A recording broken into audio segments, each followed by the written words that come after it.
পরগনা বসিরহাট জেলা হাসপাতালের ভেতর দিয়ে বয়ে যাওয়া একটি সরু খালে বস্তা ভাসতে দেখে সন্দেহ হয় স্থানীয় বাসিন্দাদের। পরে বস্তাটি ঘাটে তুলে খুলতেই তার ভেতর থেকে উদ্ধার হয় 65 বছরের বরুণ বৈদ্যের দেহ। জানা গিয়েছে, বসিরহাট জেলা হাসপাতালের পেছনেই ছিল বরুণ বৈদ্যের বাড়ি। গতকাল থেকে তার কোনো খোঁজ পাওয়া যাচ্ছিল না। পরিবারের পক্ষ থেকে বিভিন্ন জায়গায় খোঁজাখুঁজি চালানোর পর থানায় নিখোঁজের ডায়েরিও করা হয়েছিল।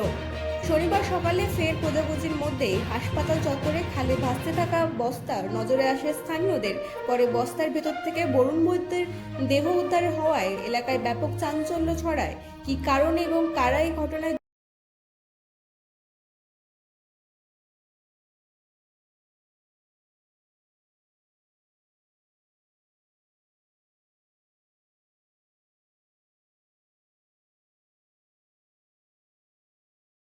জড়িত তা নিয়ে ধোঁয়াশা তৈরি হয়েছে।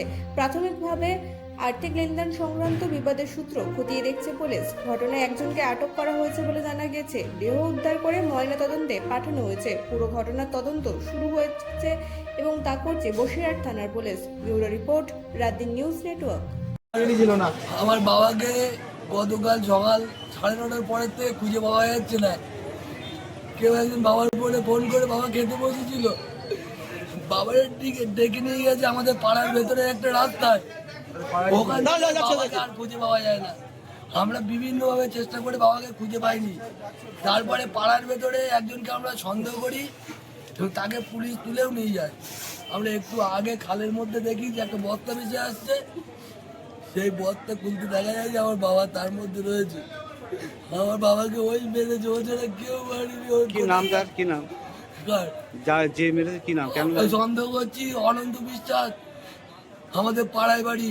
আমরা ওরেই সন্দেহ করছি যে ওই মেরেছে। কি কারণে মারলো?